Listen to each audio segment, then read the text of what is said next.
from With Integrity Coaching, and welcome to this, the final in a series of 6 videos looking at conditions for thriving in life and work. In the previous videos we've looked at what is life for anyway in my mind, your mind, and am I doing that? Am I close to it? Looked at, am I fit for it, the work that I'm here to do? Am I fit for it? Am I trained? Am I physically fit enough, mentally, emotionally fit enough for it? That was the second one.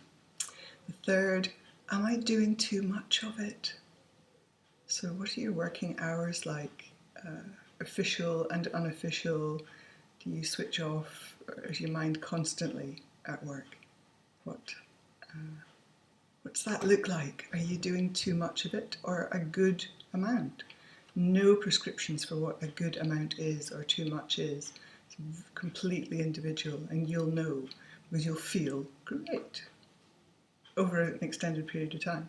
It won't make you ill. And then, do I have a sense of success in it? And a sense of success that I know this is good work, well done. And not a sense of success that requires an external barometer to tell me.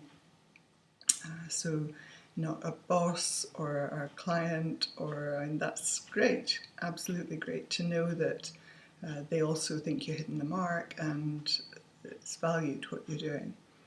But it's not dependent on that for you to have your sense of success. So do I have a measure? In what way do I have a sense of success in what I'm doing?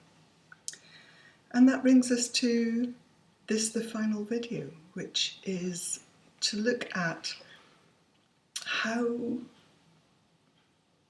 do we go about bringing these things, these conditions for thriving? Are there any gaps, any improvements we'd like to make, any steps we'd like to take that would improve the conditions for thriving so that we get closer to thrive and further away from survive?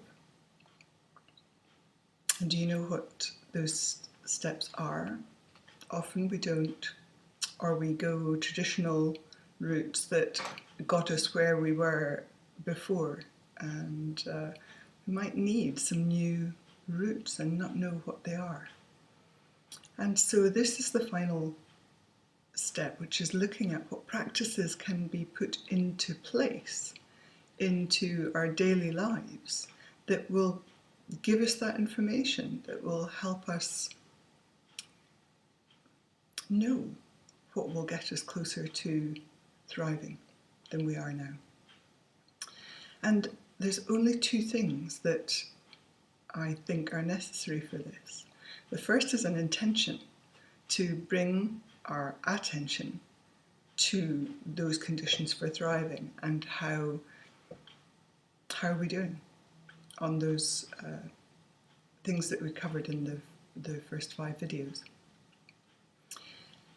And the second, so that's the first thing that's necessary, is an intention to bring our attention to it with a plan to make improvements, to get ourselves closer to thriving.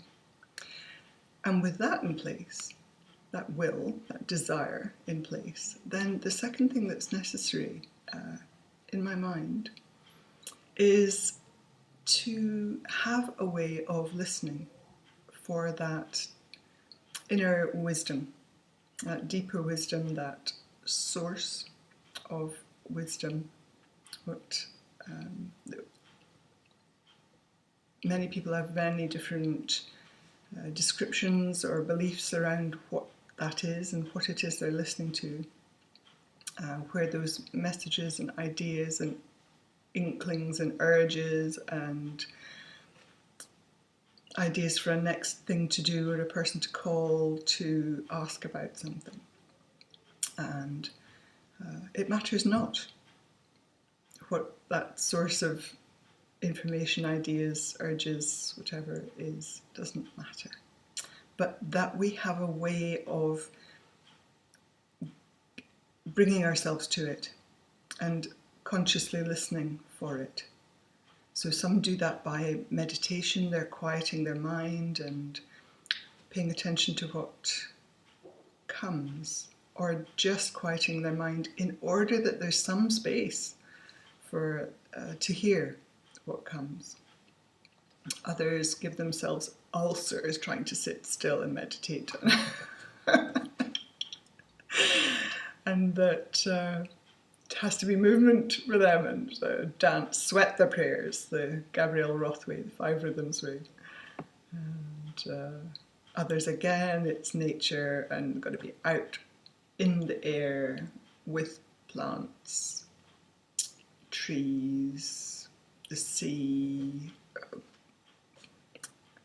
Find your way, whatever it is, and it's your way, the way where it feels good. And some don't get ideas, inklings, urges coming during the time they're doing it, but will get it later, but only if they've taken the time to quiet, make a quiet space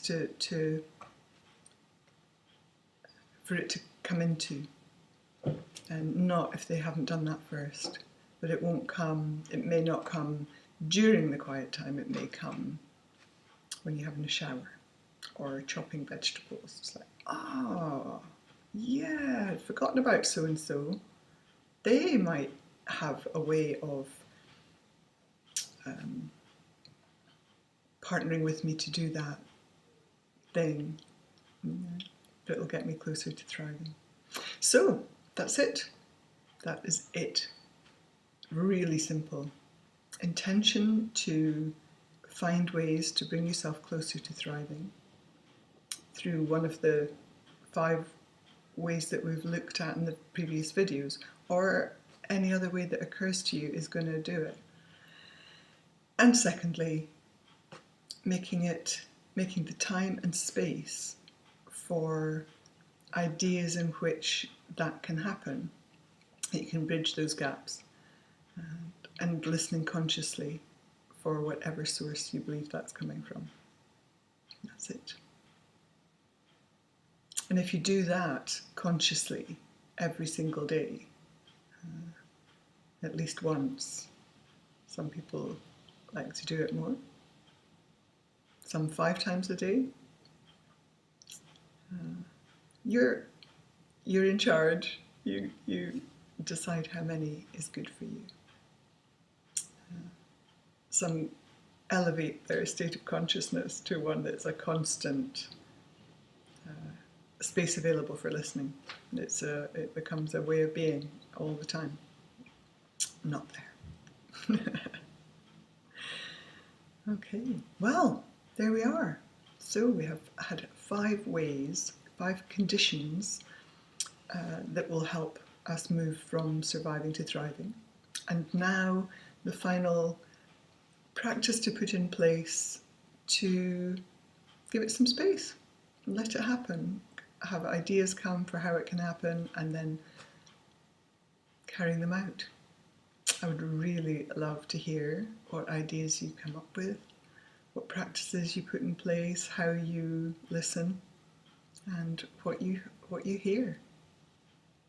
It's been delightful to be with you in this series of videos looking at conditions for thriving. And please do come and tell me at the blog withintegrity.co.uk/blog with how you're getting on and what's occurring. I am Pauline Essen from With Integrity Coaching. I wish you so well and so much thriving. Bye for now.